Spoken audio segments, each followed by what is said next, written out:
Hello, আমি মানসী। প্রচুর কেনাকাটা ও শপিং করার পর চলে গিয়েছিলাম ধর্মতলার একটি রেস্টুরেন্টে, দ্য ফ্রেন্ডস হোমে। ধর্মতলার ভেজ রেস্টুরেন্ট খুঁজে পাচ্ছেন না? তাহলে এই রেস্টুরেন্টে চলে আসুন। এছাড়াও এখানে সাউথ ইন্ডিয়ান ফুড অ্যাভেলেবেল রয়েছে। অ্যাফোর্ডেবল প্রাইসে এই রেস্টুরেন্টটি আপনারা এসে একবার খেয়ে দেখতে পারেন। খাবার দাবারও খুব ভালো মানের, আপনারা একবার অন্তত শপিং করার পর এখানে আসতে পারেন। আগেই বলে রাখি, এটি একটি ভেজ রেস্টুরেন্ট। আপনারা যদি ভেজ রেস্টুরেন্ট খুঁজে থাকেন তাহলে এখানেই আপনারা আগেই চলে আসতে পারেন। এছাড়াও সব রকমের সাউথ ইন্ডিয়ান খাবার দাবার এখানে অ্যাভেলেবেল রয়েছে। আমরা নিয়েছিলাম একটি পেপার মশালা ধোসা এবং দহি বড়া এবং হট গোলাপ জামুন। এই তিনটিই খুব ভালো ছিল।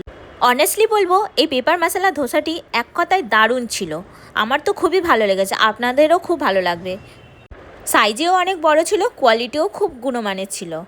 তাই শপিং করার পর কোথায় খাবেন বুঝতে না পারলে এখানেই চলে আসবেন। এখানেই খুব। আর দহি বড়াটা আমার এভারেজ টাইপের লেগেছিল। হ্যাঁ, মোটামুটি খাবার মতোই চলে যাবে। আর দুটো নিয়ে নিয়েছিলাম হট গোলাপ জামুন।